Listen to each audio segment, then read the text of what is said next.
Now, before we get into the welding, I'm going to explain all of the prep first. For those of you that want to use your tailgate down while at the same time being able to leave your trailer connected, this video is for you. To buy this prefab, the prices range greatly between $22 and $700, so it depends on what you want to do. After welding is complete, you can use turnbuckles and a chain to secure it. So, you want to lift or lower your tailgate while you're towing a trailer.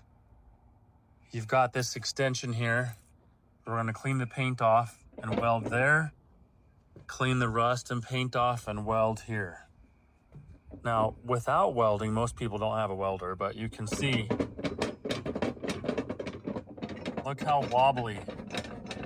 It's extremely wobbly. So the pins are working, yes, but in my opinion, welding it solid will make all the difference. Now, before starting this project, I had my settings at 3/16. We're gonna go ahead and crank it all the way up to 3/8 material. And there you see my voltage and wire feed speed is automatically set, which is what I love about this machine.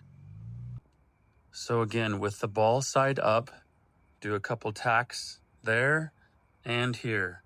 Then I'll flip it over and tack the other side. And then as you can see, since I lifted up, there's a gap. But we're gonna go ahead and fill that gap in right there. So it's slightly tilted up, but by the time it's on the truck and trailer, it'll ride nice and level. Let's do this.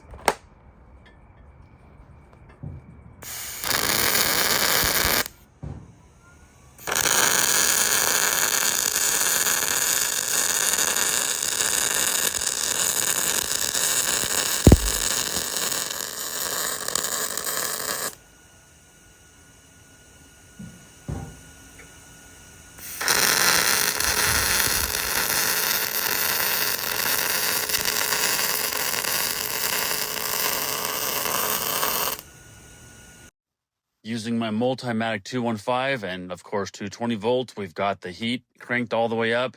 Nice solid welds on all four sides on both sections. Now about 3.5 inches back, I install something for the chains to attach, because since it's further away from the original, you definitely need this, or you can take a larger chain link and cut it in half, but this worked out pretty good. Make sure the tube you use is at least 1/4 inch thickness, and you weld with 220 volt.